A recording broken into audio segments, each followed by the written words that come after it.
The wife used to complain and say bad things about the neighborhood. The problem was place where they were staying, that room. From that window, there's a glass, and from there, whenever she says things of the neighborhood, they are they seem that they're very dirty. Their clothes are dirty, and they are not maintaining the hygiene of your house. And unknowingly, the next day, his husband cleaned that glass seat. And on that day, the wife was happy and excited, saying that, oh, they have learned how to clean the house and maintain the hygiene of the house. So on that day, the husband told it was not the problem of them, not our neighbor's problem, but ours, because our window was not clean, and this morning I cleaned. The same way, Jesus also cleans our glasses. Until he cleans our glasses, we can't able to see the others clean. And the same type of thing today I want to share with you. So in a short period of time, I'm going to share the message. So, so it was not a problem with them, but the lens in the glass. No? So today we'll be delved into the powerful passage from John chapter 8, verse 1 to 11. And this text confronts our natural tendency to judge others and showcase Jesus' grace that transforms our life. So let's begin with the story. Let's imagine a young woman caught in a major mistake. Everyone around her knows that's what she has done. And instead of offering her support, and people were criticizing and shame and condemn her. You might have ever felt like that situation, and we can find the trap killed, surrounded by the judgmental eyes. So today, the message is about how Jesus responds when the world condemns us. Let us turn to John chapter 8, verses 1 to 11. Let's read it out. But Jesus went to the Mount of Olives at the dawn. He appeared again in the temple court, where all the people gathered around him, and he sat down to teach them. The teachers of the law and the Pharisees brought in a woman caught in adultery. They made her stand before the group, and said, "Jesus, teacher, this woman was caught in the act of adultery. In the law of Moses, command us to stone such a woman. Now, what do you say?" They are using this question as a trap in order to have a basis of accusing him. But Jesus bent down and started to write on the ground with his finger. When they kept on questioning him, he straightened his stance up and said to them, "Let any one of you who is without sin be the first to throw the stone at her." Again, he stooped down and wrote on the ground at this time. Those who heard began to go away one at a time, the older one first, until only Jesus was left, with the women still standing there. Then Jesus stand up and questioned, "Women, where were they? Has no one condemned you?" "No one, sir," she said. "Then neither do I condemn you," Jesus declared. "Go now and live your life of sin." So here, verses 1 to 6, if we see here, early in the morning, Jesus was teaching in the temple. Suddenly, a group of Pharisees and the scribes began barge in and drag the women. They claim she was caught in adultery. They throw her before Jesus and announce, "Teacher, this woman has been caught in the act of adultery. Now, the Moses law command us to stone such women. What do you say?" Here we see the trap of judgment. This was a trap. If Jesus said, stone her, then he has contradict his message of grace and love. And if he said, let her go, they had accused him of disgracing God's law. So if you see the contextual of cultural and legal context, the law of Moses, Leviticus 20 verse 10 and Deuteronomy 22 verse 22 prescribes stoning of adultery, but both men and women here they must be punished. But what we notice here, something deeper, is that the Pharisees did not care about the judgment of the women. She was just a fowl, as we call it in Nepali, mora. In their scheme, and we can clearly see that they didn't rout the men, accusing him for the same mistake. They didn't rout the men. So what we see, the reflection is that the accusation against women, verses 1 to 6, the Pharisees trap. According to the commentator Carl Skinner, the question to Jesus was a test. He opposed stoning.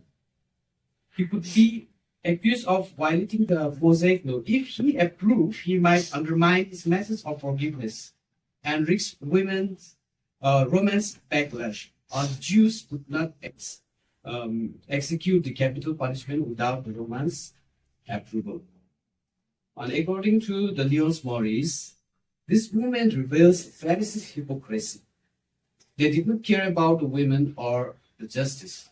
They shouted to discredit Jesus. This is what the legalism looks like: valuing the rules over people and judging over convictions. The Pharisees wanted to condemn her to prove a point, but they ignored their own sins. So what application we can have from here? How often do we act like the Pharisees? So we all are taking the theological knowledge, gathering lots of knowledge. How often do we act like the Pharisees? We see someone failures, and instead of helping them, we criticize. We focus on others sin to avoid confronting our own shortcomings. Let us align with Matthew chapter 7, verse 3 to 5, where we find that the call to remove the plank from our eyes before pointing out speak to someone else. Let us ask ourselves, are we more focused on judgment than mercy? What we see in these verses.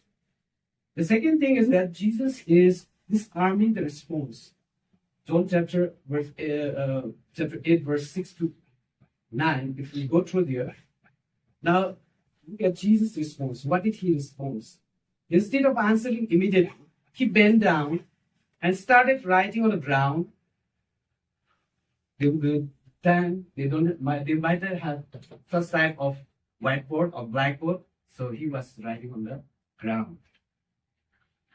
The Bible doesn't tell us what he wrote, but some scholars suggest that he might have written the sins of accusers, or perhaps the words from the law, whatever may be.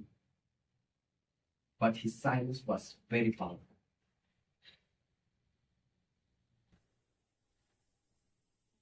Jesus' response to the accusers, verses 6 to 9, writing on the ground, there is lots of speculations also. The speculations of writing, the commentators like Kostenberger suggests that in Jeremiah chapter 17, verse, he connects where it says that Jesus referred the Jeremiah's prophecy about those who forsakes the Lord being written in the dust. In the dust. It's written in Jeremiah 17, verse 13. In the Augustine's view, Jesus wrote down the sins of the accusers, turning their judgment inward, not the others, but inwards, turning their judgment inward. I have found many times Jesus questioned to the questioners. Have you found that? I have found many of times Jesus questioned to the questioner. Why don't we do that? Then he spake. Then he speaks, let him who is without sin among you be the first to throw stone at her. Can you imagine the song we got on that moment? The accusers were focused on the woman's sin that they forgot their own. One by one, they dropped the stone, beginning from the older men. Why the older men? Perhaps the older men were more aware of their own failures and their sins. And they are highly needed of grace. If you see the reflection here, Jesus does not deny the women's sin, but he forces the accusers to confront their hypocrisy. They wanted judgment from her without realizing that they deserve the same. So what will be the application from here? This is a call to self-examination. How often do we pick up stone of judgment when we have our own sins to deal with? Jesus invites us to put down the stone and reflect on our hearts. The third thing which I have found here is the transforming grace of Jesus. From John chapter 8, verse 10 to 11, in these two verses, I found that the transforming grace of Jesus. Now, the accusers are gone and Jesus is alone with the women. Have you seen it? Only the women and there was Jesus was alone there.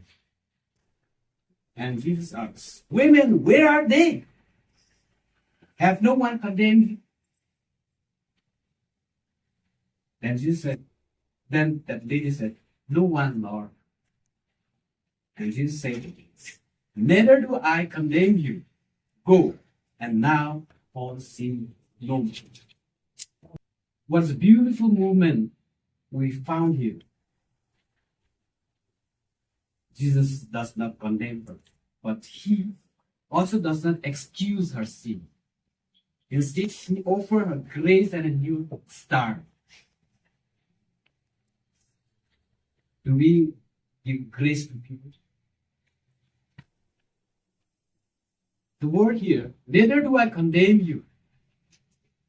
Austin Berger, commentator, a Bible commentator, what he says that Jesus exemplifies the principle of John 3:17, where he states that he came not to condemn the world, but to save us. Leon Morris, another commentator, he says that this is not the dismissal of the women's sin, but an act of grace that opens the door to repentance and transformation.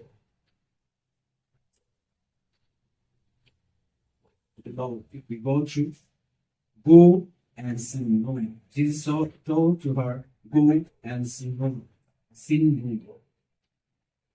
Karl Kenner, when he says that Jesus' forgiveness is paired with the call to holiness.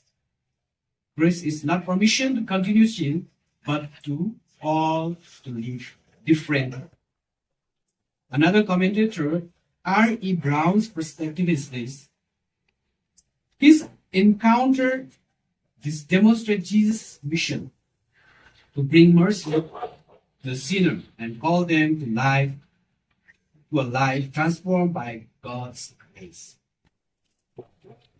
If we see the reflection here, this is the heart of gospel. This is the heart of gospel. Grace does not ignore sin. It must be confirmed that grace does not ignore sin, but it deals with it. Here, Jesus here pours the punishment of our sin and ours to the cross. Because of him, we are forgiven and free to live a new life. So what would be the applications from here? What we have learned, what were the implications from here? Do we feel the weighted down or saved by guilt or shame? Jesus says that, neither do I condemn. His grace is available to everyone today. This story reminds us that we are standing guilt before God and need His mercy within. Are we helping judging others? Jesus is calling us to show the same grace we have received